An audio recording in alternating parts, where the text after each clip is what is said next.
and having the life of fashion and shows and parties and naked people all over the place, like going from a 3-piece custom suit wearing dude to a guy always covered in cow poop. Yeah. Like, I mean, straight up. And I love every minute of it. I thought I had a set life here, and God was like, you want faith? You come into the ranch. I cannot tell you how God is going to make you feel in your heart. I can tell you that it's the greatest thing that's ever happened to me in my life. There was like this true energy change in me, the humming and the bumming of the city, to actually being in God's freedom and feeling the vibrations that he wants you to feel, which is like the wind moving through the trees and the sounds like that come from the birds. Like all of that is real. Today I have with me Ross Bennett. He's going to share his story about going from owning a high-end fashion suit business to becoming a cattle rancher and really seeking out what it means to be a man of God. And thanks again to North Shore Media for sponsoring this podcast.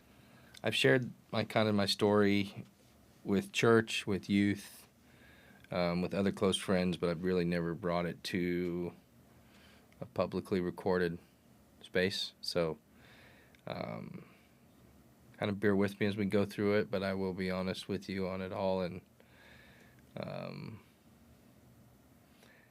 I can say that to start my life, I was adopted into a Jewish family and was raised Jewish. And living in Dallas, my dad was an attorney. My mom kind of oversaw and ran different athletic clubs and country clubs, and so that was kind of my life. And it was a good life. It was a great life, right? I played sports. I had anything and everything I wanted.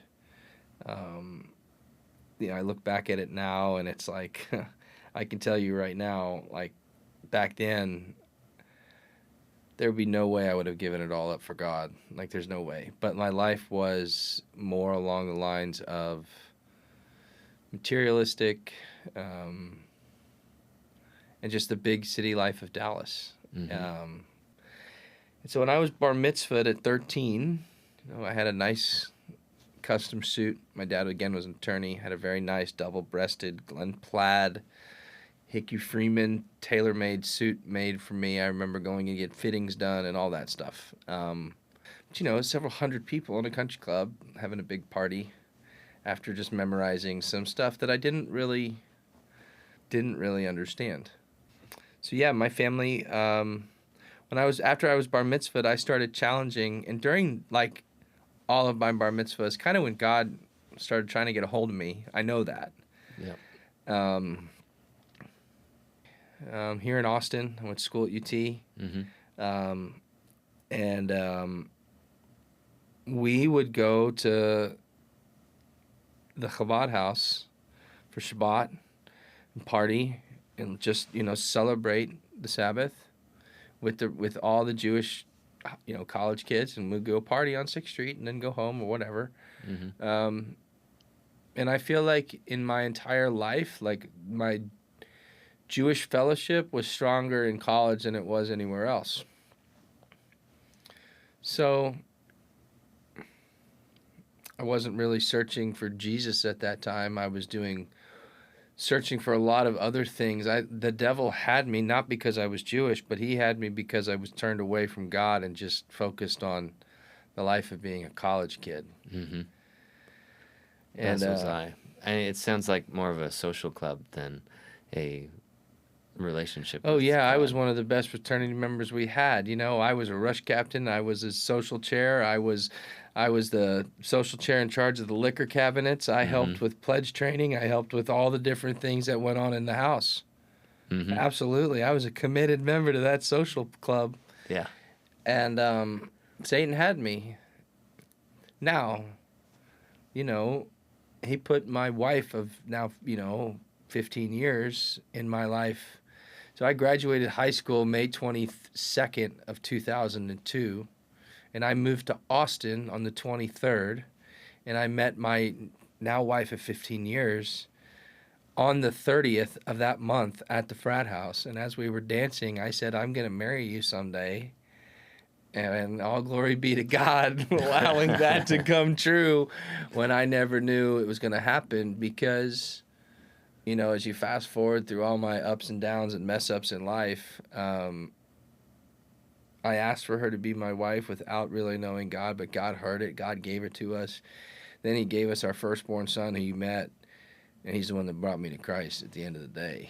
And so, like, it's a cool kind of, and we'll get into it, but it's like a cool way that God uses he just uses people to make you see him. Mm-hmm. And to make you finally believe. I mean, I do believe, as he says, all will bow and see me. I do believe that because I have bowed and I have seen. And I shared that with you about what happened on the ranch, which we'll get into. Yeah. And it's just something that's so cool. Like, it's... So everyone out there that either hears this or, you know, is watching, like, the concept of me, I cannot tell you how God is going to make you feel in your heart. But I can tell you that when you experience God in your heart, you will change. You No doubt will about change. But I can't tell you how it is. Mm-hmm. I can't. I can tell you that it's the greatest thing that's ever happened to me in my life. Yes, I love my wife. I love my kids. My son is my right-hand dude, right? Like, we do everything together. But all of that is because of the man upstairs and the spirit that surrounds me that is allowing me to do what I do, right? Mm-hmm. Before, I was very selfish. I was closed off. I had a lot of kind of fast fame real quick in 2012 with our business. Went on national television. Show aired in 96 countries. Which business was this? With my suit company. So we started my suit business. Originally it was called... So fast forward to like 2007, my wife and I start dating. Mm-hmm. And 2 weeks into dating, in that January, Dad said... I call him Dad, my father-in-law Dad, too, because he is. I said to him, or he said to me, we were at the house, and he said, what are you doing next weekend? And I said, I don't know. But I knew what I was doing. I was going out with your daughter. We were going to go dancing, drinking, having fun with our friends. Yeah. We were going to go party. And he said, I want you to come to South Texas, and I want you to meet my friends. And if you are from Texas, if you know anything about Texas fathers, if you're dating their daughter, they want to get to know you. Mm-hmm. And the best way to get to know you is either put you on a boat out in the middle of the lake or take you down to some South Texas ranch out in the middle of nowhere behind the gate. Yeah. Right? That's it. That's it. You got those two options. And the reason is you get them uncomfortable. Uh-huh. And you find out who they really are. When you are on a boat and you are in the middle of the river, or you're on a boat in the middle of the lake, or you're on a ranch with guns in the middle of a ranch, like with a bunch of strangers, like there's your test, and you learn who you are quick. Yep. And he and I became, good friends quick. I knew that. Now, granted, he and I have had our ups and downs over the last 15 years, but I love him to death, and he loves me, and he's very proud of what we've done. But in the growth cycle of true love and Christian love, truth is the truth, whether you like it or not. Mm-hmm. And when you need some tune-up, you get tuned up, and you take it like a man, and then you settle it, and you move on. And, I dated Erin from 2007. We got married in 2010. We were engaged for, I think, about a year, maybe a little more. And once we started having children, still have no faith. Mm-hmm. None. So in 2015, as new mom, is starting to like learn about pre-K and Mother's Day out and mom groups and all these things, right? Yeah, yeah. We were living at the time in Southwest Austin, so at the Y. Kind of on your way to Dripping or on your way to Lake Travis, right? You kind of like right there at the Y, 290 where it splits. And a lot of friends of ours lived there or in Circle C or just a little bit west of us. And it was crazy. My wife's mom's group was like 9 women, and it was like 3 different schools within 2 miles that all of our kids were going to. Mm-hmm. I mean, it's nuts to think about that where I live now, okay? But like within 2-3 miles, all the kids are going to different schools. And so we were thinking about this, like, what do we do? And we started sending Jack to this like little Christian school down the road from our house. It was like, it was easy. Mm-hmm. It was well rated. We had another friend that was going there. It was perfect. We could go there. And so that was kind of like the first entrance into like Christianity. It was like we didn't know where to send our son, so we're just going to send him to this Christian school. And after the first year, my wife starts asking me like, how are we going to raise these kids with faith? Mm-hmm. My wife is a Christian and has always been, but has she always had a relationship like she has now with Jesus? No. What was her background? Was she Dad's a Methodist. Mom chased Billy Graham, dude. Yeah. Like mom, my mother-in-law had seen Billy Graham several times in Texas. Awesome. Like went to the camp, had the books, still has them, like all that. She was that. And then my father-in-law's family helped establish the Methodist Church in Pearsall, where we are now, helped establish the Methodist Church in Taylor, where they moved. Once they left Pearsall, they moved to Taylor to farm and ranch up there. And, my father-in-law is so proud of my wife and I and our kids being so involved and in love with our church, because that was something that he was so busy in the world of work. Like, it was something that got a little neglected. And he, praise God that he loves that we are so involved in what we do for Christ in our church, in our community, how we bring it into their home. It's good. So, but she kind of led this concept. Mind you, when we first got married, before we had kids, I forgot about this, she was going through trying to become a Jew. Convert. Okay. Yes. The reform. Yeah, whatever. But going through all of it. Like I had no idea what we were going to be at that point, right? Yeah. I sure wasn't giving up bacon. I tried becoming a Jew at one point. There was all the different soul searching and places I was going. Yeah. I was like, I want to be a part of the Jewish culture. I met some the New Yorkers styles, and I was like, man, this is like a club, and they're all like, look out for each other. I kind of like that. Well, they do. And so I'm like, how do I become a Jew? And I'm talking to a Jewish friend, and he's like, well, the only chance you got is reform.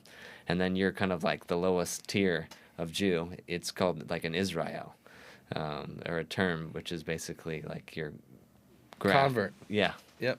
You're not the bloodline of the chosen people. Right. So. But you see, the interesting thing is you are. Mm-hmm.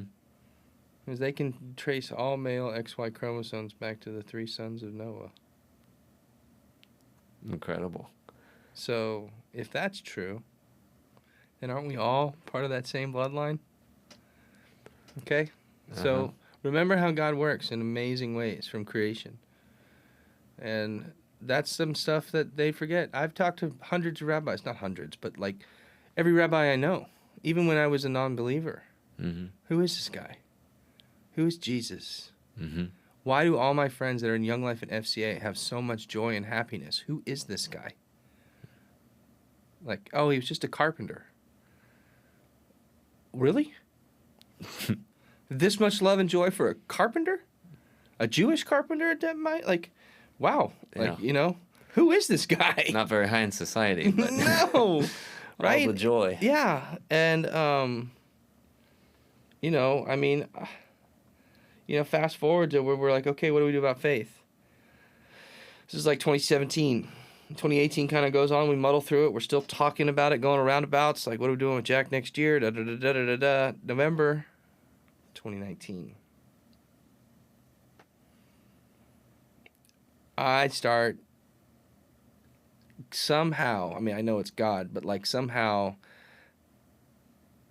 I'm reading. So my wife's family, they have records of their family back to like the mid 1400s over in Europe.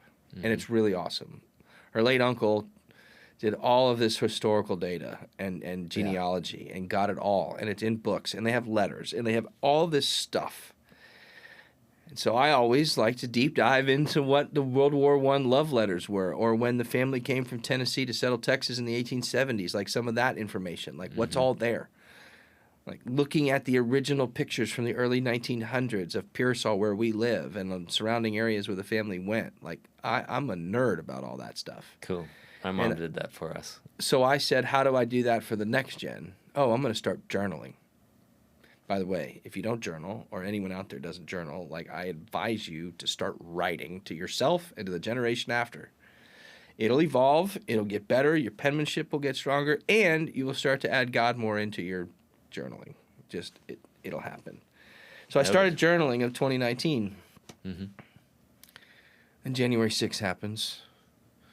And then all these other events start happening. And I'm just writing all these crazy events that are going on in the world, all in this book. So when my great-grandkids read these books, they'll see everything that's happened in my life, in the world, in the United States. You know, it has everything. January 6th, the border, European battles, wars that we've been involved in, like everything that's going on that I've been able to digest myself, most of that has gone into all these books. But also the goods, the bads, and the uglies of the life at home. The struggles, the fights, like everything. When I say everything, I mean everything is in these books. How did my kids end up with the life they have today? It is through those volumes.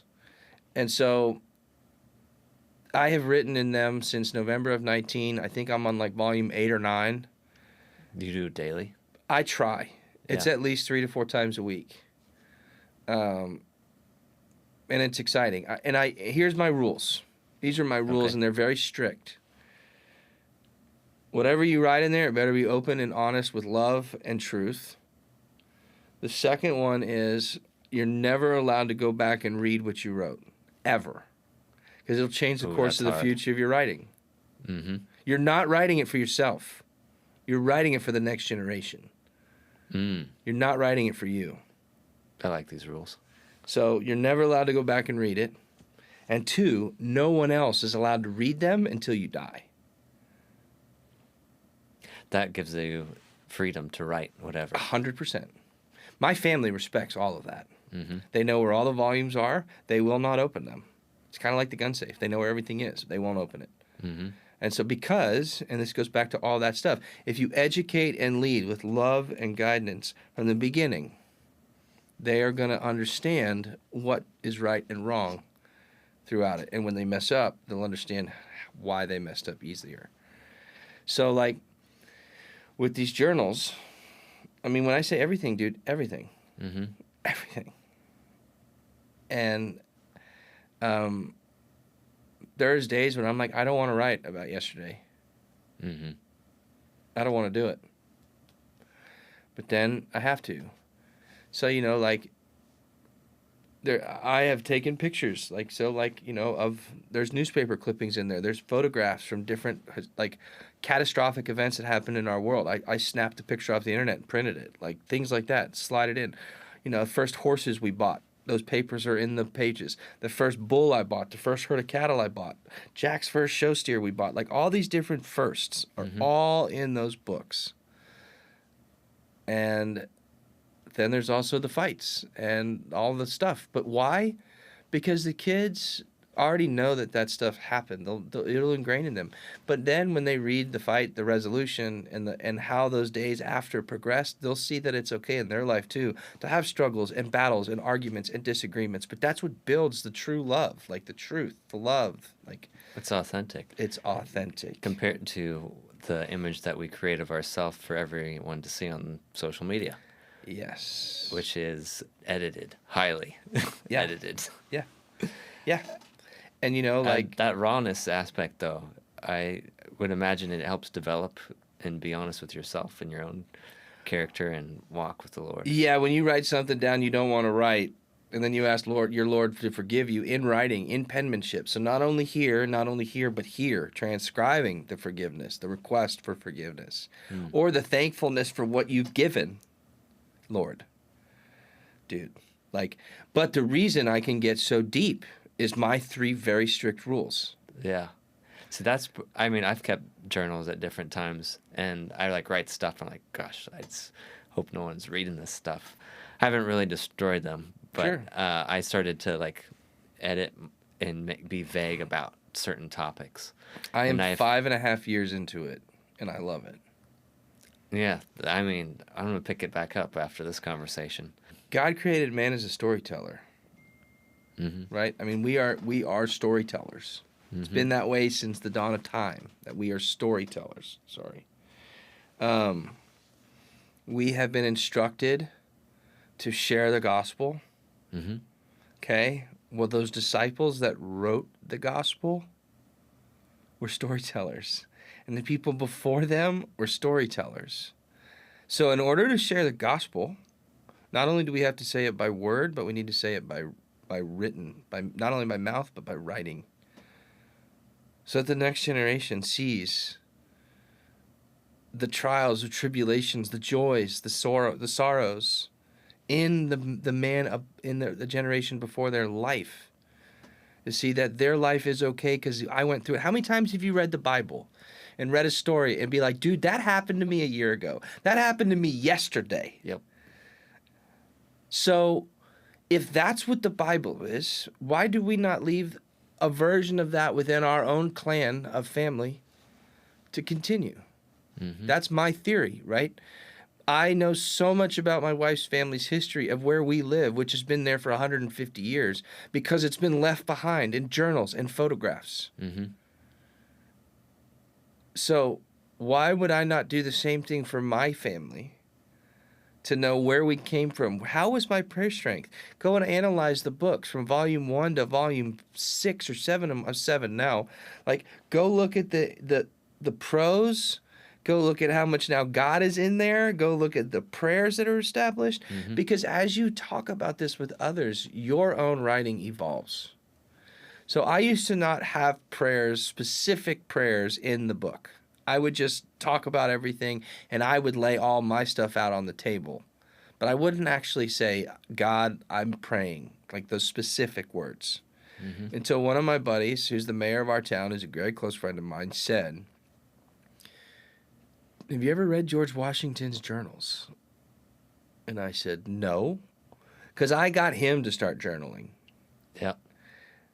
And so Brother Ben was like, I'm so proud, I'm so glad that you got me to do this because it's helping me. But have you ever read George Washington's? He's a man of history. And I said, no. He said, you should. I said, why?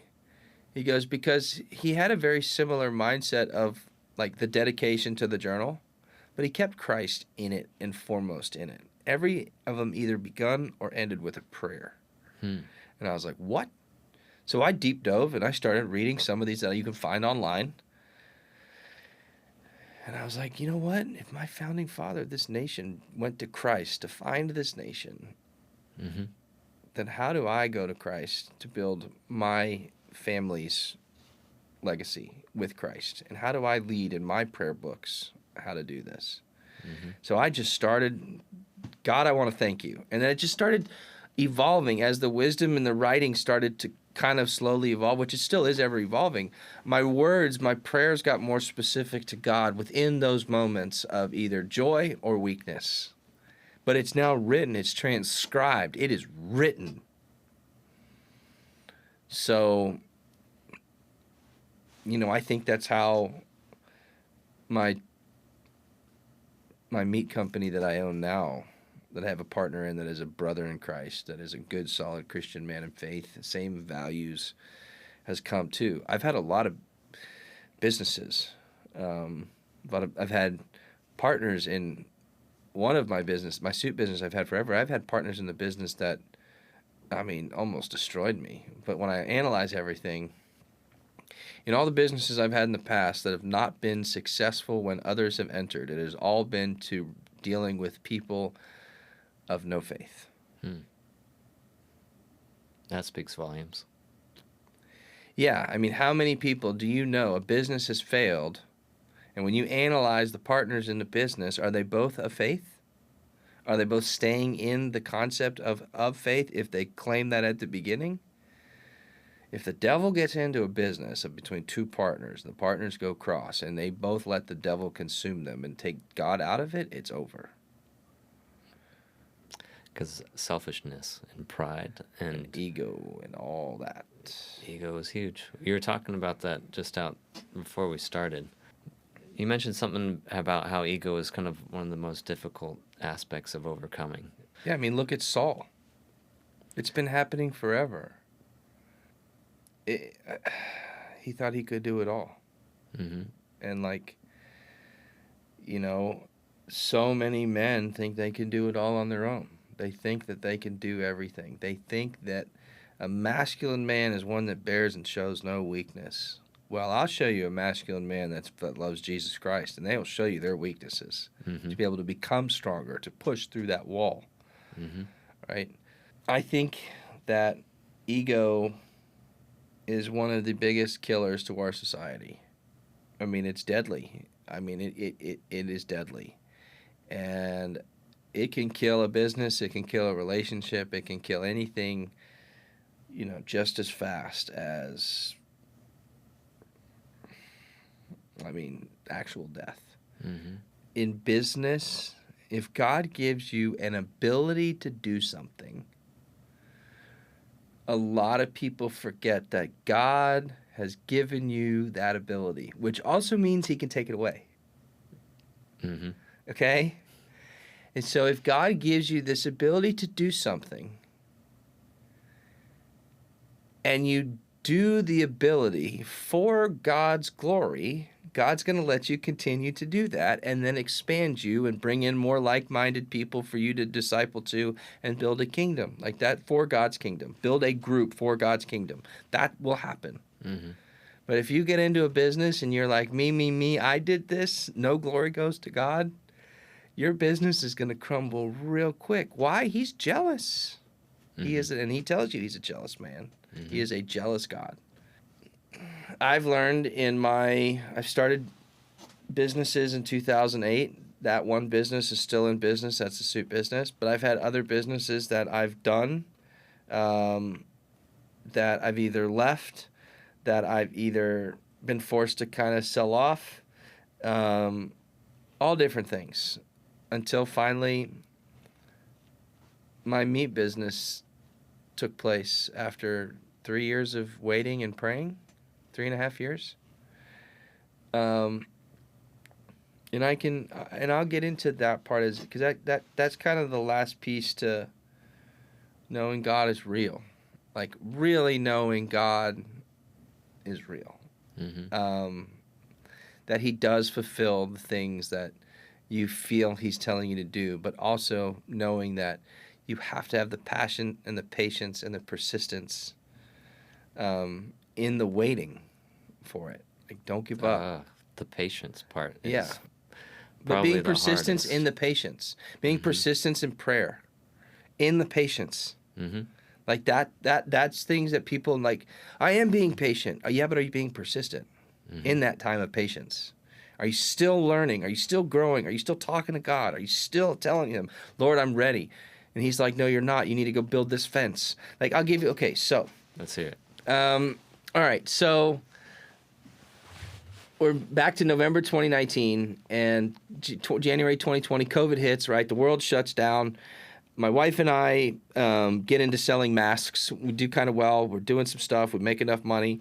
We're helping out hospitals and small chiropractic offices and commercial construction and Dallas PD and Austin Police and some other groups like that, just getting them all this stuff. And at the beginning, I was selling them for like 4 cents. Or no, we were buying them for 4 cents. I was selling them for 7 cents. Because instead of like 50 cents to $1, like everyone else was doing to make money, I was like, how can I help people? And we got called by Homeland and we got called by UPS and FedEx and all that stuff. And then we got clearance from Homeland. And then my wife figured out ways to strategically start shipping things to kind of get around the customs so we could get them faster to get to people and strategically lining up orders. I mean, it was insane. I mean, boxes, huge boxes would show up at her parents' house and she'd be exhausted and I'd be trying to figure out this farm and ranch stuff. I'd be praying. I'd be helping her. I'd be calling the clients. I'd be getting the orders in. They'd be wiring the money. I mean, it was nuts. It was nuts. And February of 20 hits, and I'd say we're sitting at Sunday dinner. Like a rule of her family when I first got into the family was, do whatever you want all week. I don't really care, but Sunday dinner's at 5:30, so you need to be at the house at 3:30. And I was like, what is going on? They're South Texas conservative family. My family are, transplants to Texas, socialite Jewish people that that's not their thing. I remember one night sitting there and said, Dad, the world shut down. We made a bunch of money. I'd like to move to the ranch. God is saying that we need to move to the ranch. He was like, well, that the house... We've always used the house across the road on the other ranch, and that house hasn't been used in 15 years. There's no septic anymore. You're going to have to drill a new well. The house is infested with bees and rats. You're going to have to do some serious cleaning. And I was like, okay. I told you, I've got the money to do it. I'm good. If you're cool with it, I'm going to go give this a shot. Well, what about the family? They're going to live here. We lived 5-6 blocks from each other, not even a mile. And I was like, they're going to be here. And then they're going to come down on weekends and spend 3-4 days, and then they're going to come back, and I'm going to do this. He was like, all right, well, if you want to, go ahead. So I was like, cool, sweet, got the green light. So the last week of May, my wife and kids and I drove down to Pearsall, to the ranch. And, there were broken fences and non-electronic gates and only 2-3 gates maybe on the whole place. And, there weren't pins built. Ranch was overgrown. House was overgrown. Bees were in the walls and the floors. There was no flooring. The carpet all had to be ripped up. It was rotten. And we got to work. And, I mean, I'll put it this way. My house was in Southwest Austin, nice house. I had an office forever at 8th and Congress, and then I had an office on East 5th Street, right by that new Whole Foods and all that stuff that they built. Yep. My office was in 501 Studios right before I moved to the ranch. I had a pretty decent life. I threw parties on rooftops. I mean, from 2012 to 2018, I did all the uniforms for the United States Formula One grid. So all the grid girls that were out there. And then they used them another year for the first 3-4 years of the management of those girls. I was on trackside. My wife, first year, had to step in for some of the girls in certain events. It was nuts. And I thought I had a set life here. And God was like, you want faith? You come into the ranch. You're bringing the kids back down to where the family started here in Texas, and you're going to figure some stuff out. We're going to talk. What was that initial change of pace from the city life to wanting to be on the ranch? When did that... I always wanted... Once I got the taste of, real freedom, right? I'm talking real freedom. There's no neighbor within a mile of you. You're on a dirt road. You're behind a fence. You're with your boys. Whoever's in the gate is all you really care about at that moment. When my wife and I were early on married, and I'd get in an argument with her, and I said that the right way. I would get in an argument with her, okay? She'd say, go to the ranch. Get out of here. Go to the ranch. I need you. Fine, I will. Yeah, because every time I come home, I'd be softer, I'd be calmer, I'd be more chivalrous. There was this true energy change in me. This is what we talked about earlier, the humming and the bumming of the city. Yep. To actually being in God's freedom and feeling the vibrations that He wants you to feel, which is the wind moving through the trees and the sounds that come from the birds. All of that is real. Yeah. It's real. Do I think we live in my son even said, Dad, do you think we live like in something like the Garden of Eden?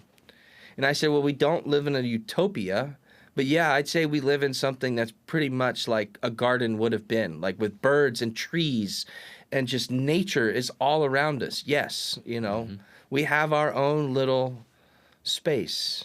There's been studies that talk about how frequency affects our body and light particularly, and it seems like the antidote is not like creating more tech to counteract all the blue light or the buzz from Wi-Fi and all the cellular towers. It's more so of like, if you just put your feet on the ground barefoot, turns out that it creates a circuit that helps you. And people are like, we got to go grounding or be in nature where the sound of running water or birds or all of those things that are there will naturally put your, like, more theta waves will start appearing in your brain and you'll be more relaxed. It seems like everything in the city is counterproductive to the way we are were in made. the physical devil's playground right now. Like, if you look at the world that we live on this ground in a city is the devil's playground. It is literally the devil's playground. Sex, drugs, alcohol, right? Temptation everywhere, consumption, convenience, comfort. It's all here. Yeah. Go move out to the woods. You ain't got Uber. We got 5 restaurants in town. They're all Mexican food, right? That's all you got. It's tacos, tacos, more tacos, and an enchilada here and there. Like, there you go. That's all you got. I don't have, yes, I think in 23, 22, somewhere in there, Amazon finally started delivering to us, like Prime, like come to the door. It used to all just go to the mailbox, like to the post office. Yeah, I mean, there's no convenience. It's not comfortable to live where I live. My house doesn't have AC. We got a couple window units, but we have no insulation. So if it's 106 out today, where it's going to be 106, it'll be 97 degrees in my house. Go to sleep. But guess what? I mean, we are not meant to be comfortable, and we are not meant to have as much convenience as we do. It makes us soft. It makes us forget who created us. When you have nothing that can cause you to go to God, that's a problem. And I feel like the world's going there. I mean, I do. I do think there's also a resurgence in revivals from the younger generation. I'm seeing it. Oh, yeah, it's huge. But I also believe, and I think it's because they hit that tipping point of, I am overstimulated with so much temptation. I need to take a break, and I need God. And they've realized that God is their life. I mean, I teach the junior high to the high school Sunday schools. I mean, I see it too. These kids are thirsty for Jesus. I had a talk in a Bible study last night that I go to. We talk about the authentic man. We were talking about some stuff last night. And we were talking about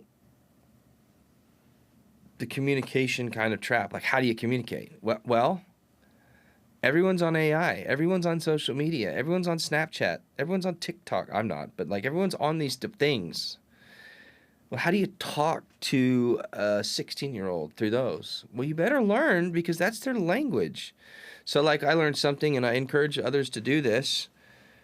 I was with the youth at summer camp this summer a couple months ago, and we take all their phones, so they can't have a phone at camp at all. So for 4 days, they have no phones. But they were talking about, oh, man, I'm going to miss my streaks, or I'm going to miss my flashes, which I guess is consistency of, like, sharing something to someone on Snapchat and TikTok. And my buddy was like, one of the kids was like, man, I had a 365-day streak on Snapchat. And I was like, that's impressive. What were you sending? And he goes, I was sending a snapshot of my knee, just a black blank screen, because I'd put it on my knee and just snap and shoot it. And I said, seriously? Like, you were proud of that? Like 365 of those? Wow. And he was like, yeah, man, it ain't about what I send. It's about the streaks. And I was like, all right, Seth, let's talk. And I was like, what do you're telling me it's about the volume, not about actually what's in the actual message. And I said, all right, let's talk about abundance. Let's talk about all these things. I said, if you want that, okay, fine. But what if you took it and took the abundance into spreading the gospel? We all see these memes and these trust God bro posts all over Instagram. What if you just screenshotted that and shared that 365 times on Snapchat, but sent it to one group of guys that are your brothers, your accountability group, but then send it to a brother that's not a believer yet? Just send it to him every day. And if he blocks you or he unfriends you, let God handle it from there. You go find another one. Yep. And so I've gotten into this, and I have 6 or 7 of the guys that are the seniors and the ones going into college right now. I've got them on a message, and I got convicted by God myself because I've got elders that do this to me, and where I came up with this to translate it to their communication. I said, Lord goes, well, if you're going to tell them to do it, you going to show them how to do it? It's like, oh. All right, God. I got to teach these guys. My So gosh. now I take all of the ones that my brother has sent to me for the last 2.5 years every day. I've got a brother of mine out of Weatherford, Texas, Cowboy, that sends me one every single day. And it's either at 6 in the morning or 6 at night or anything in between, right? But he doesn't miss a beat. It's every day. So the ones that I've acquired over 2.5 years, I go through. And whichever one the Lord tells me to send to those boys, I send to those boys. But what's cool about that is it's after the first week of doing it, dude, they started sending them back. So they would take screenshots of their daily devotional. They would take screenshots of a Bible verse in the Bible app. They would they would write a prayer. Lord, I need this prayer. Yeah. All of a sudden, now I got these 6 boys that were never doing this before. Now they're interacting in their language, but using Christ to share. Which in the long game, for me, from a tech side background, or tech looking at it from the tech side, it's going to change their algorithm. If they're talking about Jesus more, sharing Jesus more, wanting to show Jesus more, Jesus is then going to come into their page more. That's just how the algorithm works. Yep. If you search porn all day, porn's going to show up in your algorithm all day long. If you search football all day, football's going to show up in your algorithm all day long. But if you send and share Jesus all day, then Jesus is going to show up in your algorithm all day long. Yeah. So, like, how do you change their communication? Get into it. Do it. Yeah. And do their communication. Don't tell them you're not allowed to use Snapchat. Can't use TikTok. You're a sinner. You're going to hell. No. That is where the language is evolving. And if Jesus could see the Sermon on the Mount and speak in tongues that all the people could understand and hear, well, guess what? Here's your new tongue. It's called social media. Learn how to use it. Yep. But use it for Christ. Because now we can reach more people than we've ever been able to reach. Faster. I was telling my son that in the truck. I said, man, I remember when the internet started. I'm 41. I remember when my dad had it at the law firm, and then when he brought it home and we had Netscape. And then I remember when AOL hit. And it went from basically like Webster's Dictionary Online to a little bit larger search engine where you could read some news, and then Instant Messenger hit.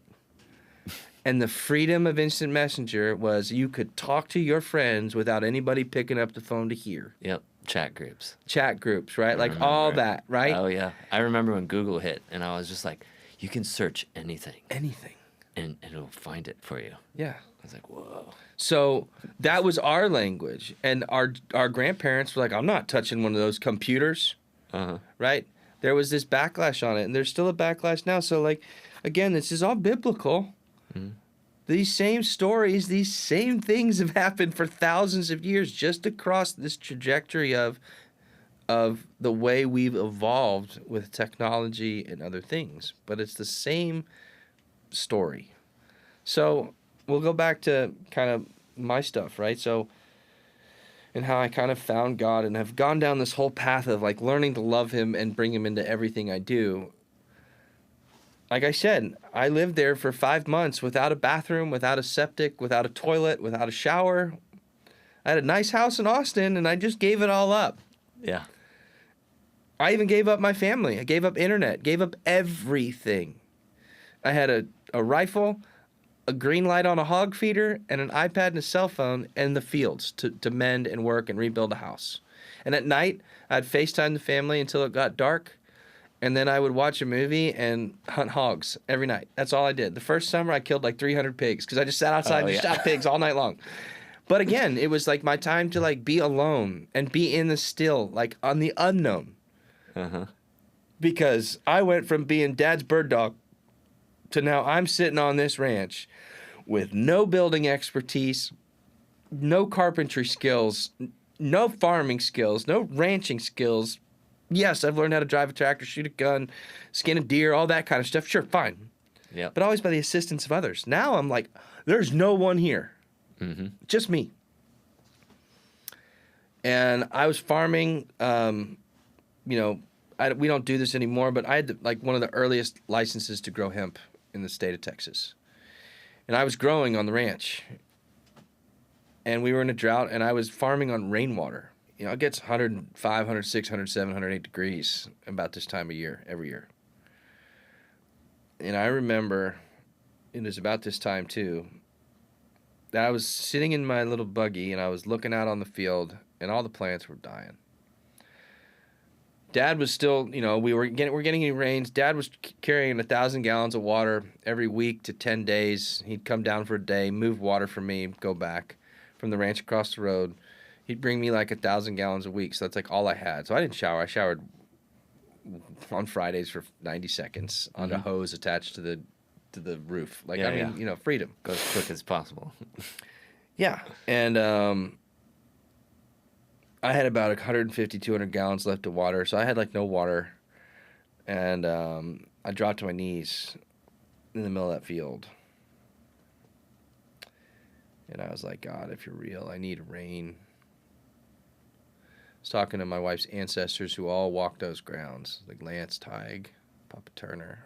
Like, I know you guys are there. I know you guys are watching me do this. I know you guys helped bring me back here, to bring your family bloodline back to Pearsall. Like, I know you did. God, like, don't let me fail. Like, I need this rain.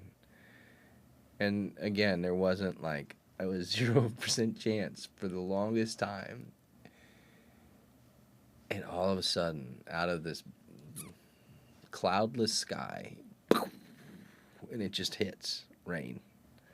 And we get an inch of rain on the ranch in like 30, 45 minutes. And I'm doing donuts on the ground, just playing around. Hallelujah. Screaming, crying. I mean, I lost it at that point. Oh, yeah.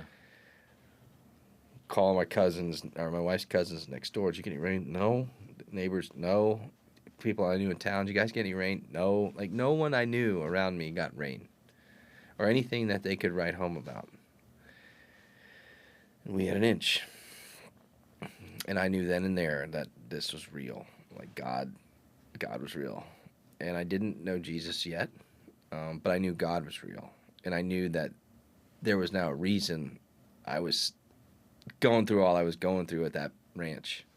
So yeah, I moved there at the end of May, mid-September. Finally, the septic is being installed. Mm-hmm. Meaning I could run a toilet, for you guys don't know what a septic is. I could run a shower, but I still had no water. So like, it's installed, but it can't be used yet. Mm-hmm.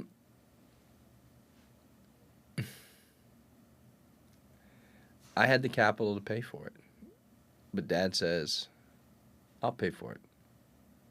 Okay. Cool. He's like, you just go get all the stuff ordered, put it on my account at Ace, I'll pay for it. Okay. Mr. Shepard, our well driller, was coming down to the ranch that day to drill the well, like the day after my birthday. And Dad's there, and he's like, my dad always wanted us to drill a new well. He goes, let me go deeper. I'll pay for it. You just pay the upgrade on the pump. I'm not going to disclose the amount of money, but it's a lot of money. Expensive to drill. Yeah, and these things you can't finance. Yeah. Yeah. So a mid-5-figure number, Dad wrote the check for, and I wrote a $2,500 pump upgrade. Okay? You get the pump. Yeah. Just the upgrade part. Just the difference in the upgrade. Didn't have to pay the whole pump. Just the next level. Yeah. Okay. There's the next blessing. Then Father's Day comes around, and Dad buys me a brand new John Deere tractor. So, like, when I say that when you start to follow God and you start to see Him working in your life, and I'm going to say this to the defense of the ones that are non-believers yet. When you start to see God move, I don't care if you know who Jesus Christ is yet. Find God, go through the wilderness with God of your own wilderness. Battle Him, challenge Him, love Him, listen to Him, question Him. Fine, all that, good. That's building the relationship. The relationship, I tell people all the time, like, a relationship with God is not memorizing the Bible. You are not the best student. Huh. No. In fact, you're probably one of the worst, has the best relationship with God because you're always talking to Him. God just wants to know what's going on in your life. God just wants to know, are you doing all right? God is a jealous God. He wants all of your time. So, like, in these moments that I've learned, like, in life of isolation and having the life of fashion and shows and parties and naked people all over the place, like, not that I partake in it, but it's just that's the fashion scene. You got naked models running around everywhere. You got alcohol, you got booze, you got lights, you got certain beats to make you feel certain ways. Like, it's all temptation. And so I'm starting to realize this is real. This is real. And so we go into the fall of 2020. No. Fall of 21. Because I got through the whole summer. Then we got, the whole summer. Then we got through September, October, well drilled. That next 21, Dad buys me the tractor in February. We get through that summer, and my neighbor, he's a very devout Christian. He was a deacon at our church for a long time. He's now a deacon somewhere else. He said to me, "Where are you sending the kids to school?" I said, "I don't know. Look, my town, I love my town, but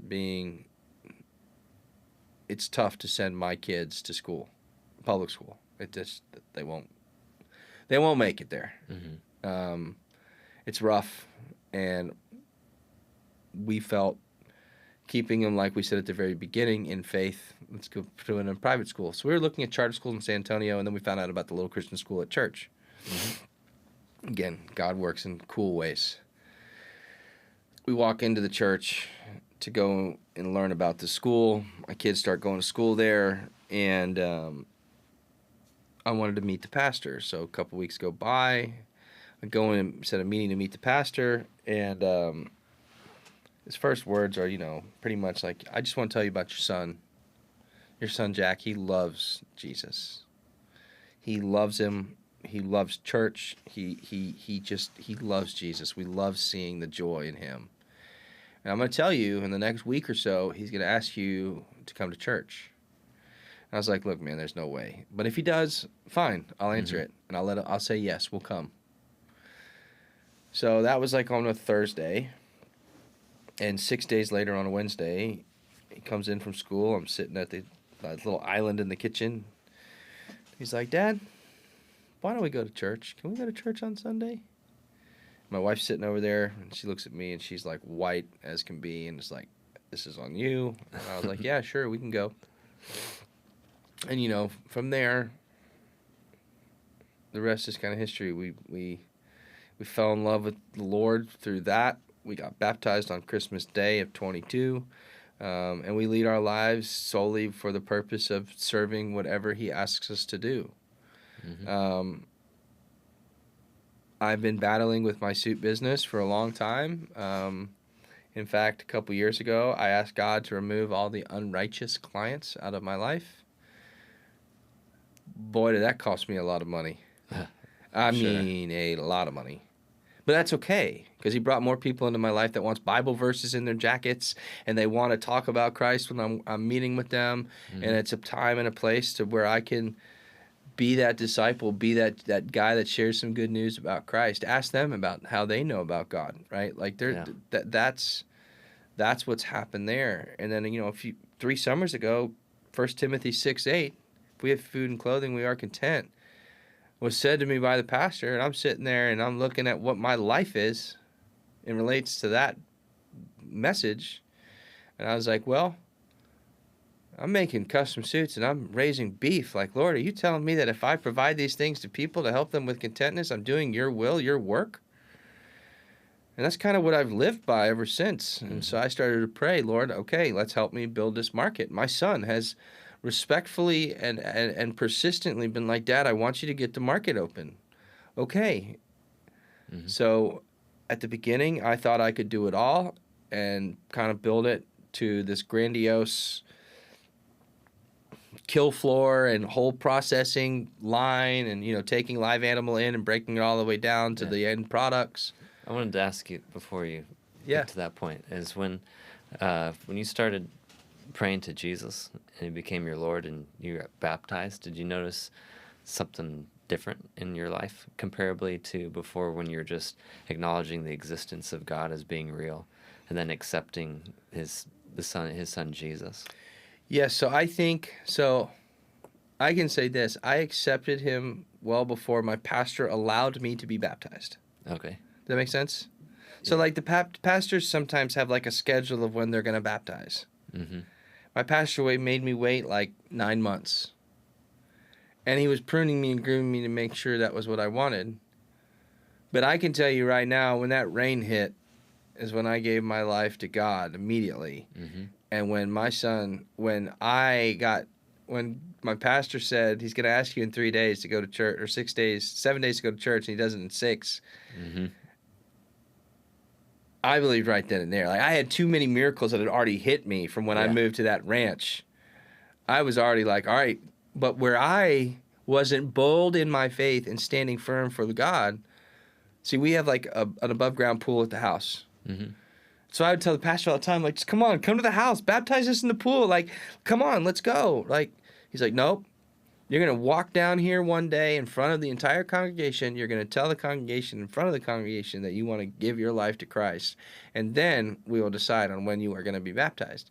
And I was like, whew, that's a lot of pressure. And I'll never forget the day. I mean, I was sitting there and some song was going and my body started to shake. And I just kept staring at the baptismal and staring at the front of the chapel. And I grabbed my wife's hand, who grabbed my son's hand, and we rolled up to the front. And it was a day that, like, I couldn't control it. Because I didn't want to do it. I didn't want that spotlight. I didn't want that whole thing. Like, I had the spotlight a long time ago in my life that kind of gave me a little trauma. Not much, but, like... Well, being raised in a Jewish household, you had that religious... I guess upbringing from there. Were you still contributing yourself as Jewish, or how do you look at that? Yeah, so because most Jews don't accept unless there's the Messianic Jews. No, I'm full blood. So I can tell you this: I love my parents that adopted me, that raised me. I can tell you right now, I am not of Jewish blood. Sure, maybe if you want to go technical, yes, Jewish blood, we're all Jews, but I have given my whole life fully to Christ. There is no, like, Messianic Jew mentality in my life. All the way to where there was a Messianic Jew in my community that I know very well, that I gave him my bar mitzvah, talis, and yarmulke in the bag. I gave it to him. Because I didn't want that to just sit in a gun safe and just go to waste. I was like, okay, here's a man that believes in these rituals, these traditions. It was beautifully made. I mean, my parents, again, very nice, gold thread, black, hand woven in Jerusalem. Like, it's very pretty. But it had no purpose for me. So I gave it to someone that was of that messianic world. Yeah. But in my life, from when I was 13 until 36, there was many times in my life that I was searching to find out who Jesus was. There's parts of my life that I'm going to hold back from this, that I can share off, that solidify in my life that I was born of a Christian mom and a Christian dad. I was just raised by an adopted parents who I call my mom and dad Jewish. Now that sounds a little confusing, but I am not of Jewish Like Well, of the way that they classify a kid as identity a Jew. is really the question I'm asking, because Yeah. our identity, it doesn't matter who our parents are. Like, no disrespect to anybody who claims themselves to come from, it's like say, oh no, I'm Jewish. That's no difference from saying, oh, I'm was born here or I was born there. We're all God's kids. Right. Everybody here. 100%. So there isn't. But when you put your identity in something, you're not accounting for the relationship that the Lord wants to have with us. He wants to trust in us. And as you've experienced the times when you do put your trust in Him, everything, His blessings pour out. And that's part of our being obedient to Him for our own benefit. But yeah, the identity side was my question. Was there a change in identity in your mindset when you gave your life to Christ? 100%. So I talk about this all the time. Yeah. So I think the identity of a Christian compared to any other form of religious identity, and I can say this just from the Christian aspect. I don't know the Hindu, the Muslim side of this, but I can say when you become a Christian, you give your life to Christ, conviction is real. And what I mean by that, when you do say or act in a wrong way, you get convicted. And when you are a non-believer, your eyes are not open to see the conviction or feel or hear the conviction, right? But when you are a believer in Jesus Christ and you do something wrong, boy, does it sting. Oh, I know about that. It's not condemning you, it's convicting you. And conviction is true, again, it goes back to what we talked about at the beginning, tough, true love, authentic love. You did something wrong, John. Like, you did something wrong, Ross. Right? Like, you feel it. You hear it. I think that only happens, and I could be wrong, but I do, because this is talking about back on what you were asking me, like, from my past to my present. I did a lot of bad stuff from when I was 15 years old to, 32. A lot. A lot of bad stuff. And I never felt a conviction for it. Yeah, I might have felt a little guilty, but that's different than convicted. Yeah. And when I gave my life to Christ, and Christ accepted and absorbed all of my sins and told me that He did, now when I do something wrong, it's made known to me. And not by anybody else, not by you, not by my wife, it's made known to me by Him. And so I think that's when, that's something I always tell people all the time. You'll know when you're convicted. You'll know when you have that relationship. You'll know when you are on the spiritual path. You will know. But who am I to judge you, right? That's why I can't tell you what it feels like to accept Jesus into your life. All I can tell you from experience is that as a Christian, as a believer, as someone who's afraid of God and all He can do, because I've watched it in my own life,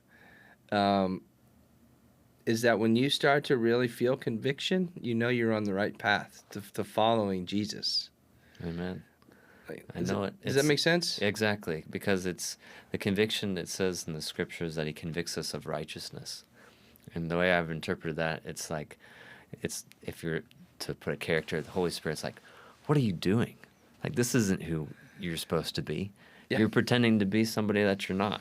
This character that you've created is everything that is not the image that God has created you to be. Right. You're acting like your father, the devil. Well, which we once walked in. He was once our father, but now we've been transferred into His kingdom. It's the adoption part. And I'm the best adopted kid, most grateful. All of us can say that we're the most grateful. Yeah. When you are brought into His kingdom, because it really is that. It's like you leave behind the old identity. And the problem is that we like to, well, not always that we like to, it's that old habits start to show up again. Because we've done it for so long. We grew up in that. You could even say it goes through your bloodline, from generation after generation. It's part of like your DNA, and that's the part of us that needs to die. That's the part that's not coming with us. We're eternal beings, and that part's the part that Jesus died for, so he could wash us in his blood, cleanse us, and here you go. Here's your new suit. I made it for you. And we're like, this is beautiful, Lord. I'm righteous. And then we take it off, and then we put on our old grubby rags and run around. And he's like, what are you doing? I made this for you. Put it on. Put on my righteousness. And Yeah. I've heard it described that way, like a cloak or a garment. It's not ours. It's a gift that's been given to us. And when we're not living up to that, it's when we're pretending to be somebody that we're not. Yeah, man. I mean, it's real. Authenticity with God is real. Mm-hmm. God also talks about false prophets. Mm-hmm. He also talks about false witnesses. I mean, he tells us that there are going to be people that will mock him, that we need to be strong and faithful in order to decipher from. And I do believe that with the uprising of revivals, Mm-hmm. there are a lot that are going to potentially be misled in certain ways. And, I always tell people when they ask me, well, how did you find Jesus? Mm-hmm. Well, I didn't go read the first 5 books. I knew those first 5 books from being raised Jewish. Not to mention, they're really not fun to read. When you're trying to read all the different names and you're trying to read all the different genealogies and the pages and pages of that you can barely pronounce the guy's name, it's hard to read as someone that's new. Mm-hmm. Go read Matthew, Mark, Luke, or John. Go read any of those. Mm-hmm. If you really need to read something Old Testament, fine, go read Malachi, Mm-hmm. which a lot of people don't read. But it's the very last book of the Old Testament. It tells God tells you exactly what's going to happen. Yeah. And being a Jew, like raised Jewish, right?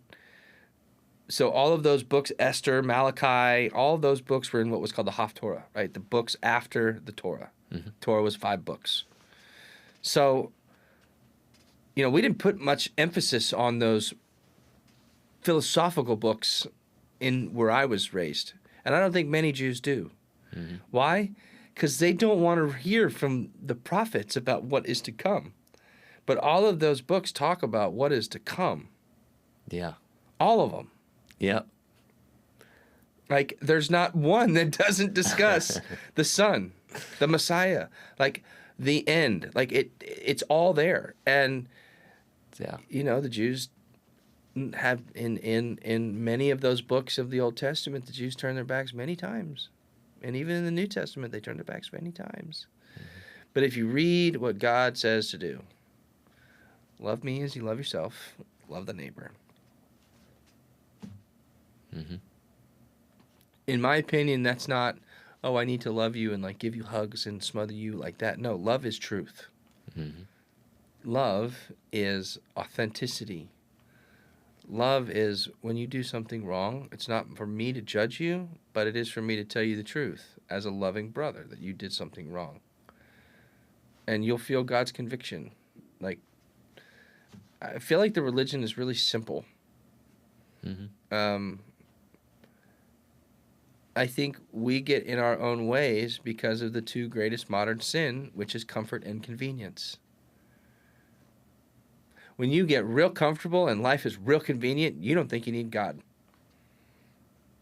You don't.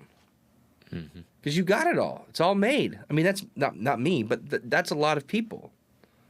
When they are very comfortable in their ways, they got their Starbucks in the morning, they got their Uber Eats picking them up, food, like they got all their stuff planned. Mm-hmm. And then they get home and it's a clean house from the maid and there's nothing on the floor they got to clean up and they can lay on the couch and they can just, hey, Alexa, turn on the show. And it just goes and, just all there. Yeah. What do you have to be praying about? Mm-hmm. Like, so like, the land has given us a lot of opportunity to stay in the faith, stay in the struggles, live uncomfortably 95, 96 at night when we go to bed. Like God has allowed us by the grace of him to live a little bit uncomfortably, not knowing tomorrow if there's going to be a cow dead in the pasture or a fence broke. Thank you, Lord, we never had the first one, but I mean, we did have my wife's favorite cat die last week. Or 2 weeks ago, and it ate rat poisoning on some ranch. We don't keep that on our place, but it ate it at some ranch around somewhere. Or it ate a rat that had eaten the rat poisoning, and the next thing you know, my wife walks out and the cat's dead on the ground. She's lost, beside herself. And but that's ranching. That's life. That's just how it is. And I don't know, man. I could tell you that Jesus Christ has changed my life. He has truly, truly changed my life. I don't think it's too late for anybody to ever find him. I think you can find him at any time, because guess what? He's always sitting there in your back pocket. You just got to realize he's right there. I don't care if you're 5 years old or you're 95 years old. Thief on the cross. Found him at the very last minute. He will change your life in the amount of time he's willing to let you have left. And he will use you in those times. Because he knows our birth date and he knows our death date. He already knows. Like he does. I do believe that. Oh, everything. It's all-knowing quality. Yeah. So imagine, if he already knows when you're dying, God's got that ace of spades in his hand right now. He knows when you are dying. So is he going to say, "Be gone, I didn't know you," or "Well done, my good and faithful servant"? That's Russian roulette with the Lord right there. Yeah. Right? Like, straight up. And I don't think a lot of people realize that. I don't think they realize that God's going to take us when he wants to. It's not an accident that you died in a car crash. Yes, it might be an accident, but God's plan is God's plan. Satan sometimes gets in the way too and causes chaos. But if you know Christ in that chaos, you know where you're going. So I believe, like you talked about, the spiritual warfare between Satan and God and Jesus right now, it's real. There's a lot of chaos that gets in the middle of all of it. We've seen it. Yep. But are you prepared? I mean, look what just happened to that pastor and his 20 family members. They were just killed for belief in Jesus. But, I mean, I'm not afraid to die tomorrow, to die today. Do I want to? No, I don't. I've got a lot more things I want to do for God, and God, I think, has to do for me. But if I get taken, do I know where I hope I know where I'm going? Yeah, I pray about it every day. Right? I don't want to be turned away from the gates. But he does say he's going to do it. He does say these things. Few will enter. Right. Few. Right. That verse I've read many times. Scary. Yeah. Like, people listening, like, hear this. Few will enter. He will say two things. Not three, two. Yeah. Be gone, I didn't know you, or well done, my good and faithful servant. That's it. Also, when I get to heaven and my wife gets to heaven, if we're blessed to make it, I won't know her there as my wife. She won't be my wife in heaven. I will be the bride to God. We all will be. Like, that's it. Like, and that's sometimes hard to swallow. Or how about this? Being raised Jewish. My grandparents on my mother's and father's side, who never gave their life to Christ, aren't up there. My parents, if they don't give their life to Christ, will not be in heaven. That's a hard one. It's rough. But you want to know something that's pretty cool, that I've had to sit with that for a while? My kids and I and my wife, we were in Dallas where they live. My sister got married February, I think it was. March, somewhere in there. Sometime this year. And there's a tiny little Italian joint by my parents' house. Same babushka lady has ran it forever. You go in there, she gives you a kiss on double cheek. She knows you. My parents have been customers for 25 years since day one. Like, she knows me. And we go to dinner there and my kids were like, hey, we want to ride with Bubba and Yaya home. And my wife and I were like, okay. They gave us some time to talk and, talk about the wedding and all these things that are about to happen and just pray for us and pray for, the only Christians in the bunch. Uh-huh. And a couple weeks go by. My daughter is in my truck and we're driving somewhere. Maybe my son was in the truck too. And my daughter's like, Dad, did you know that Yaya was playing worship music in the car? And I said, what are you talking about? She said, yeah, she was playing Forrest Frank and something else. Like she played a few worship songs in the car. And I was like, what? So we go back a few weeks later, and I said to my mom, I said, were you playing worship music in the car? She goes, yeah, I love Christian music. And I was just like, kind of had this internal, like, yes. Uh-huh. All right. Yeah, because, like, I'm now hearing that my mom is listening to the words. And again, it's just about the faith of a mustard seed and let God do the rest. I do believe that the Lord's drawing every single one of us. He's like seeking us. It's that verse, I stand at the door and knock. He's like, hello? Yeah. Hey, are you there? I want to hang out. And we hear from the Lord, I think, in our lives. We just don't see it all the times. 100%.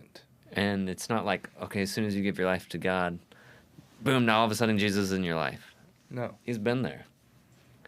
You've just chosen to ignore him. Yeah, and when the minute you give your life to God, Satan comes harder. Of course. That's the part people don't understand. Like, yeah. You're going to give your life to Christ. Don't think it's going to be this utopic lullaby going forward. Get ready for a war. Yeah. I was like, by the way, once you Yeah. give your life to the Lord, there's been a war that's been raging, a demonic war over your soul for thousands of years. Yeah. Welcome. Welcome to the party. Yeah. Yeah. No, and like, I remember, that's what it did to me. I gave my life to Christ. I asked Christ to remove everybody out of my business, and we lost 6 figures worth of income like that. Mm-hmm. No joke. My business does pretty well. It pays for the ranch and everything we do there. I lost.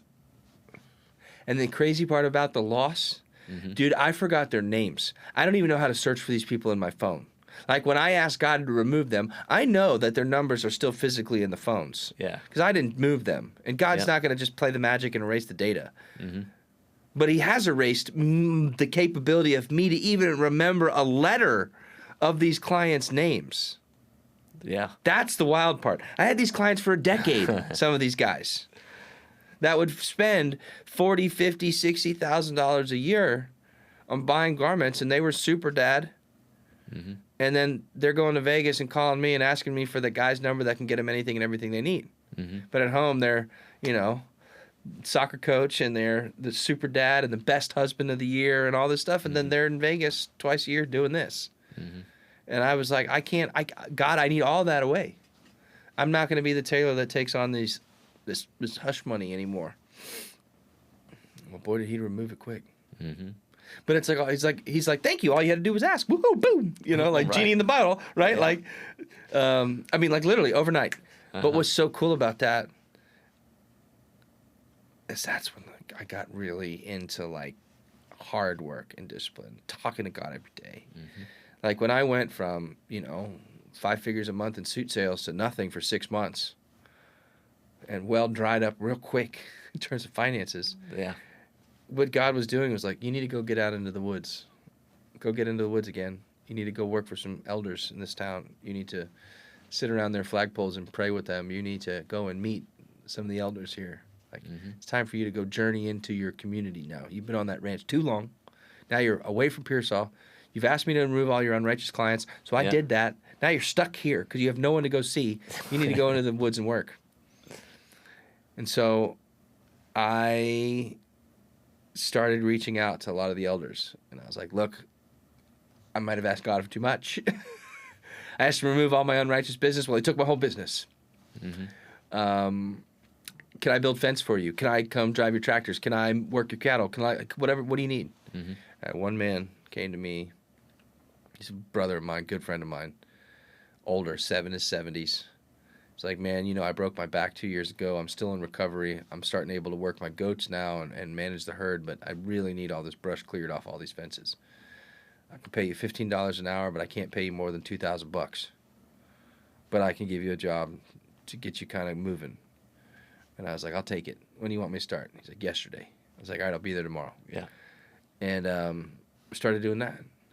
But what happened there is like the hard work, the dedication, the timeliness, being on time, the prayer, just being me, doing what I was doing for someone else, like trying to be of service. That started to spread to other people. Oh, Ross really does put in like 15 hours in the sun, cut and brush for you? Really? Get a phone call from another rancher. Hey, I got a job for you if you want to take it. Yeah, I'll take it. To one that I've been praying on that they're like family to me, and my family, my kids, and they support, they're big-time farmers and ranchers. Frito-Lay, Whole Foods kind of stuff. She's not in Whole Foods anymore, but her beef program was at a time where she was doing that, and then she's now taken it back down to private cuts and stuff. But her husband farms all the Frito-Lay potato chips, all the H-E-B potato chips. Every yellow bag in Texas is potatoes. Yeah, it's like 6 or 7 states worth of potatoes that he grows all over the country. Okay. Big time. Her family founded our church 160 years ago. Mm-hmm. They're just salt of the earth people. Husband's a deacon. She runs all. She couldn't have kids, so she decides to tithe her entire fall to Awanas, which is a youth program we have, right? So she is the one that's in charge of all the kitchen. She donates insane amount of stuff. And then VBS, Vacation Bible School, she is the one that pioneers that. She puts all the ladies together, plans the theme, gets all the artwork, pays for a majority of the stuff. Our church can afford it, but this is her way of tithing. She doesn't have kids. So all of these children and all these camps and youth programs are her kids. Yeah. And she called me one day and said, "Hey, you want to move hay?" She said, I said, "Yeah." She said, "I can't pay you much. I can pay you this, a little bit more than before." I said, and each time it got a little more than before. So I can't pay you much, but I can pay you this. I was like, "Oh, okay, that's pretty good." She goes, "But just come out to the ranch and I'll teach you how to move skid steer with bales, and we'll just start stacking bales, and then I'll just have you stack them onto trailers, and we'll just keep you doing that, the basic stuff, just literally the first level." Yeah. Well, now it's to the point where, I'm stacking bales. I'm driving her husband's huge tractors attached to hay rigs. And then today, before we got here, I could have blown it off, but I got up with my son early and we went and stacked for 4 hours and got here. And she was like, "Wow, thank you. You by what you guys did this morning, it allowed me to get the rest of it done tonight." So, and getting him involved in it. She asked him, serious as I can be. She said, "Listen, Jack, I want you to start maybe driving a truck with the trailer." He's 10, but he can drive. So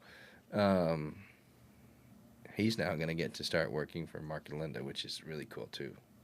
And at 10 years old, start working for, in God's land, in God's kingdom. But like none of this would happen if we stayed in the city. Well, there's something special about growing up and being in a small community and learning to trust your neighbors and look for. I mean, that's where I grew up. I grew up in. Yeah, where are you from? Iowa. Okay. Where? Yeah. Small town, southwest corner. Dude, so my cattle come from JDH Wagyu right there in the southwest corner of Iowa. Whoa. Like an hour and a half from Kansas City, Missouri. Just up. Yeah. I probably know whose We'll look at this later. But yeah, so when I started buying my herd, they are the oldest breeders of Wagyu in the United States. They started the first run of the 70s up there in Iowa, and I was given an introduction to them totally by God. Man is ill and is passing, and so but I wasn't supposed to get any of the herd at all. And then he found out about our story, found out about our passion, found out about the family, found out about everything about me. I'm an open book when it comes to it, nothing to hide. Yeah. And he said, "I like that family. I'll send them some cattle." And so we drove up there last November and started pulling herds from there and bringing them down. Or 2 years ago, started pulling herds from there and bringing them down and raising them. We got time for maybe one short story at the end. Yeah. Do you know something you want to wrap up on? Kind of you're leading into how you're trusting God with cattle, the next kind of place that you're going And, Yeah, so I mean, this kind of ties into the persistence with patience that we were talking about. Mm-hmm. Learning to be patient yet persistence in that patience, I think, is something that a lot of men struggle with. Yeah.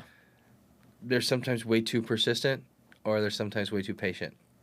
And sometimes what I've learned in this is be patient on it's all God's timing. But sometimes you got to say, God, like, what's going on? Like, is this what you want me to do? If it's not what you want me to do, if it is, show me a way, and trust in Him. When He makes you step over that crack that looks a little wider than you can go, trust in Him. Mm-hmm. And yeah, from raising cattle on the ranch in 1 Timothy 6:8 to praying with my son and my family about opening up a market, God was like, I don't want you to have a kill floor. I want you to just have the market, and I want you to have online, and I want you to, serve the masses. Okay. Mm-hmm. So we started South Texas Meat Supply, and we went online this week, and we start shipping beef Tuesday. So in 4 days, all over the country. We have clients in New York, California, Colorado, Houston, Dallas, Pearsall, Austin. And then my first physical freezer that will be in Austin, and it'll be at Archery Country. And that's got some really cool and exciting potential legs that'll come with it. That, again, it's all in God's hands. But God is opening doors, I believe, for everybody all the time. And you said it best. Sometimes we don't see it. But guess what? That's okay. Because God's going to do it again. He's going to do it again. He's going to do it again. He's going to do it again until you finally hit rock bottom and you see, he's like, dude, I've been standing here the whole time. It's just not the way you want it. So grab onto my hand now and let's go. Yeah. And that's it. I mean, he says his yoke is lighter. Cool. Trust in it. Mm-hmm. Trust in it. Have that crisis of belief. Sweet. Fight with him. Wrestle with God. Just get in it. Yeah. But also just be like, what's up, dude? Yeah. The amount of times you think you hit rock bottom, you're like, did we hit it? Or are we coming back? Or is there more? Right. And that's part of the leaning into him and just trusting. I think there's an interesting analogy is that whenever the Holy Spirit comes on us, it's like fire. And then the reason why is because it's got to burn up all the stuff that's not meant to stay there. Mm. And when the Holy Spirit rested on Jesus, he rested on him like a dove. There was nothing to burn up. But when it came on the disciples, we there's some stuff that's got to be purged out. Yeah. Cleanse it with fire. Get it out. And burning things away, it's not always pleasant. You can trust in God, and He's there for you, and He's real, and He will transform your life if you allow Him. So yeah, dude. Yeah. So I went from a 3-piece custom suit wearing dude to a guy always covered in cow poop. Yeah. Straight up. And I love every minute of it. It's good. Yeah. Yeah, it's raw. It's funny. I used to care a lot about the fame and the status and the. Mm-hmm. I mean, I had an Instagram that was 30,000, 40,000 followers that I deleted one day just on a whim. Light. Yeah, and I mean, sure, the suit business has, I don't know, small 5,000, 6,000, nothing big, but it's manageable. I don't care anymore. People are like, why don't you market? Why don't you advertise? Because I'd rather have authentic men find me through their friends that they trust and love and know when they're going to invest in me, I'll invest in them. Yeah. Yeah. I mean, I don't get the influencer marketing and all this stuff that is in this world. It doesn't. No. All the noise. All the noise. All the noise. Yes. It's all noise. My parents from Dallas came down to the ranch. Yeah. And I took my parents out to dinner. They came to the house, whatever it was, and we decided to go driving around. I've got, a couple UTV type of vehicles, outdoor vehicles. And we went driving around, and my mom is looking. I love my parents, but this just shows you, the cluelessness of city.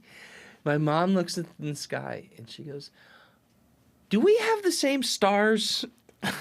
And I was like, what do you mean, Mom? What do you mean? Like, you're only like 4 hours north of me, 5 hours. What do you mean? Do we have the same stars? Like, yes, we are in the same hemisphere. Like, we see this. I don't see this many stars. Yeah, because you are completely covered in light. Mm-hmm. Out here, you're in the middle of a big ranch that we're sitting in the middle of the field. Uh-huh. So I don't like this, and it's crazy. Like, people don't like the pure that. darkness. Oh, I missed that. Right. I miss seeing the sky. Yeah. How about being able to see at night? Like, if you train, like, this is the beautiful thing of, like, people that live in, like, the jungles, right? Like, you can see at night. Yeah. I did it when I was a kid. Yeah, right. Your optics change when you're in that. Like, I can walk through my ranch in pitch black. I can see where everything is. It's awesome. I really enjoy that, actually. But people in this town would have no idea that you can see at night. Because their eyes are never in full darkness. Mm-hmm. Yeah.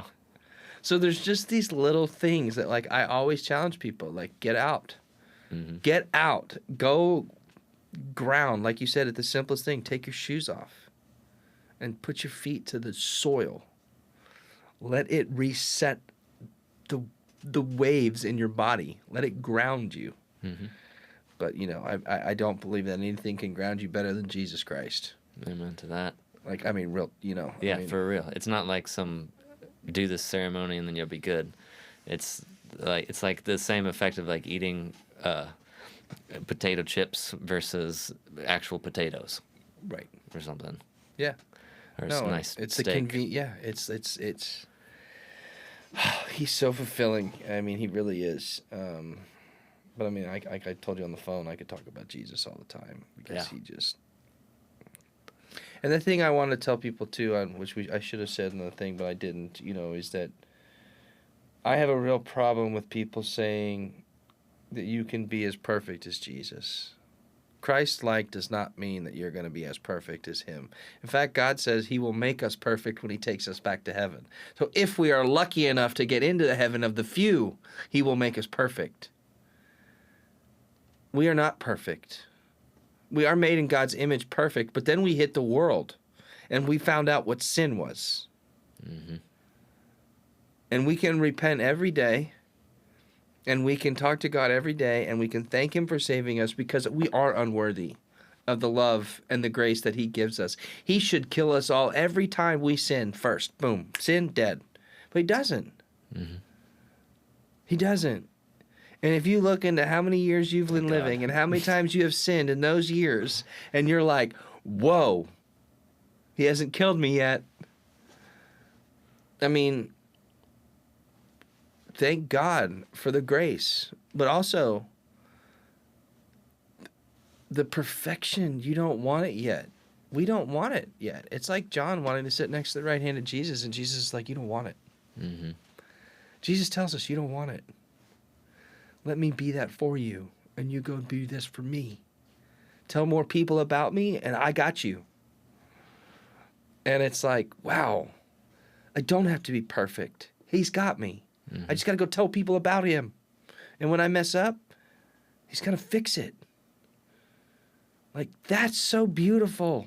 That's so, like, less stress knowing that I don't have to be perfect. Christ-like is not being Christ. It's not. Christ-like is trying to love others as Christ did. But you will never love as he does, because you're never going to the cross for the rest of the world. You're not. So, I believe just people need to understand that. Christ loves you for who you are, the imperfections that you have, and that everything that you do that is not of this world, he has died for you for that. Mm-hmm. So limit those so he can help others that are of the same problem. Yeah. We're becoming like him, closer and closer and closer. But completely, that won't happen until we cross. Correct. Pass through the door. If we pass through the door. Yes. Right? That's the thing, That's right? part of the... That's the part. So live as well as you can. Yes. Accept the fact that God gives you the grace to mess up a little bit. Well, it's like Jesus says, be perfect, just as your Father in heaven is perfect. And so it's like, I'm going to aim at a target 1,000 yards away. I'm going to aim at the center. Why would I aim anywhere else but the center? Am I going to hit the center every single time I pull that trigger? No. I mean, that's our aim. Our aim is to be perfect, just as Right. he is. And because of sin, because of the fallen nature of who we are, we're not going to be perfect 100% of the time. So there's grace. Has to be grace. Right. And that's what I really hope that like new believers realize, that, and even believers of this new gen that are, trying to remove country from Christianity, like patriotism. They're trying to, I don't know if you've seen all this. I know. But If it means they just don't know how our country started. Correct. But there is this whole movement of this right now. It's going on. Like I've witnessed it very, very, even in my small town, I witnessed it. Psalm 85 talks about how to be a Christian patriot. Like it does. And it's interesting. And, you're supposed to love the land that God created. Mm-hmm. Perfect. I love the land that God created that I live on. That is called the United States of America. Yep. Awesome. Thank you, God, for this country. In God, I trust you with this nation. Right? These things like glory, glory, glory, hallelujah. Mm-hmm.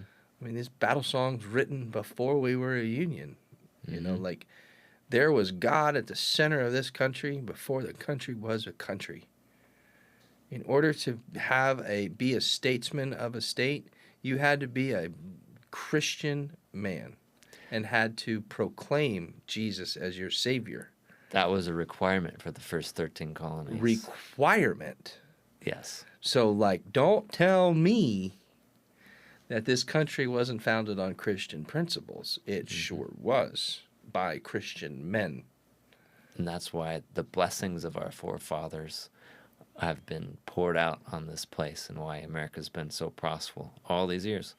Wonder where that came from. That's right. And we almost lost it. If things didn't go the way they went this last election, we almost lost it.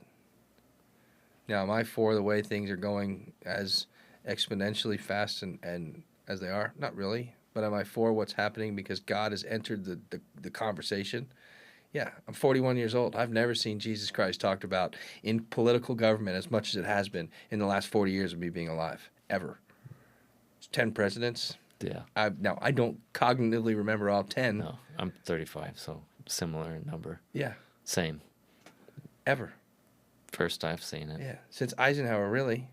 They talked about Jesus. Eisenhower was baptized right before he went into the White House. Cool. He wanted God to be at the center of his presidency. Did he do everything perfect? No. But he came back from the war as one of the greatest commanders of our war and got baptized because if it wasn't for God, he wouldn't have come home. That's what he said.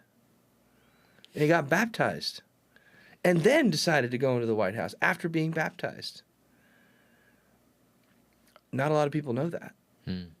And, was he a perfect man? No. Was he flawed? Yeah, so am I. So are you. Mm-hmm. So is the guy listening too. Like, that's just how we are. And you said it best. It happened in the garden. We were flawed with Adam, and that's where it started. And God said, this will happen. So grace is cool. And I hope and pray that people that come to Christ, very similar to Hannah's story. Like, I love Hannah's story. And I've known Hannah's story, and like hearing how she figured all that out through her roommate. Mm-hmm. Right? How many of us have a friend that's been knocking on our door to know who Christ is? Yeah. But without force, just by living a life of Christ. And then all of a sudden, do you really want me to go through it? Yeah, I want you to tell me. Okay, cool. I'm going to go through your room and just rip it down. Yeah. Just like Jesus did in the temple. Ripped it all down. Mm-hmm. She did that. Mm-hmm. Well, she asked permission first. She gave her the grace. And then, boom, God steps in and goes, let's go to work. And That's God's character. He's a gentleman. Yeah. He's not going to force his way into your life. That's right. That's right. Got to ask him. And I hope more people do. My parents are always on my prayers. They understand the beauty of what God did for the Jews and then what he did with a Jewish man for the rest of eternity. Mm-hmm. And if more Jews could understand that Jesus was a Jew. Jesus was a Jew. Mm-hmm. All he's asking for his tribe, his party, to come and join along. Yeah. Sorry he didn't ride on a white horse. He came in on a donkey. It's Mm-hmm. a little different. But again, that's God's plan, not our plan. And it's been proven there. They planned on this this majestic warrior to come in on a big white horse and save the kingdom. Yeah. Deliver us from Rome. Yeah. That's their plan, flesh, humans' plan. Mm-hmm. But God said, no, I'm going to send you some dude that looks all washed up and riding a donkey. I got something way better for Yeah, you. exactly. Uh-huh. And that's the thing, though. God's had a plan for our life way better than we could possibly imagine. dude, ain't that the truth? Like, real talk. Yeah. My wife for months when we first moved to the ranch, she's like, you got 1 year here to prove that this is what we're going to do. Again, it's an old ranch house that's run down. Not run down. I mean, the house is nice, but like, it's an old ranch house that I'm now adding 1,000 square feet onto, and it's all in process, and everything's been done in stages for the last 5 years. And it's because you got 1 year. Now it's, I don't want to leave. Right? My kids, I want to come back after college. I don't want to leave, Dad. That's, I don't know. I'm very blessed. We're very blessed to. And I say this with respect to everybody. If you search, you will find. If you seek, you will find. And if you ask, he will answer. But you better be ready for what his answer is when you ask. And if you seek, you better be ready to see what you find. Because you can turn around and go the other way. He's always going to be there for you, but what's the point of turning around when you've already, I don't know, like. Yeah, well, if you already assume the answer, then why even ask? That's it. There you go. And I think that's what happens a lot of times. We ask, and you hear something else like, that can't be God. No, I didn't hear it.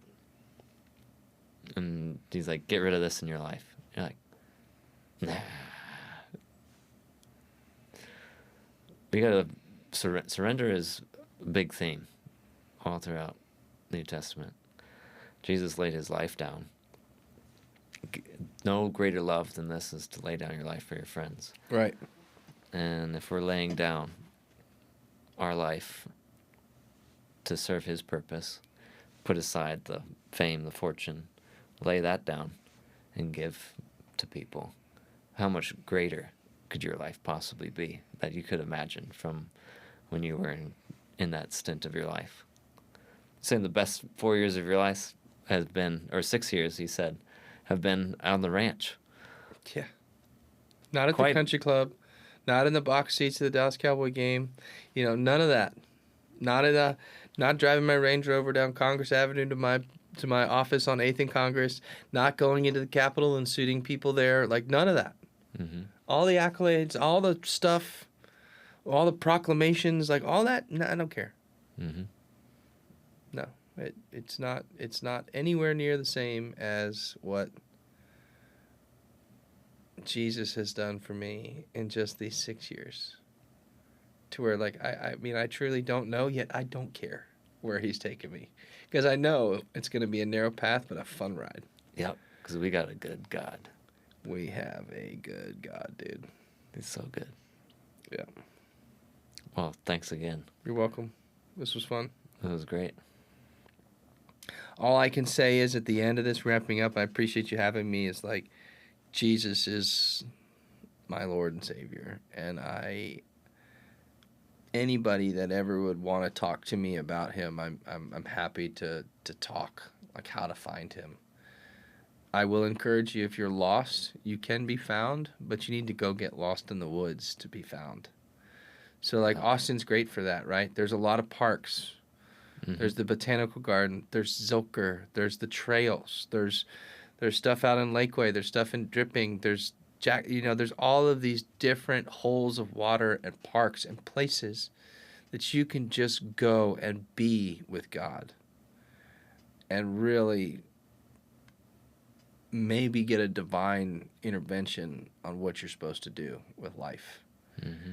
And I think it takes getting out and getting lost, and I mean that, to be found. Yeah.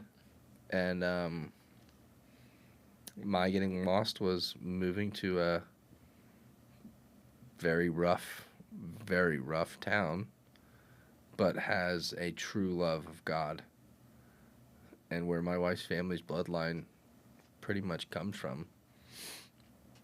To come back there to continue on the bloodline, and but this time, also with God. So we're excited to see where he's going to take us on all this. It's been a fun journey. It's been a fun ride.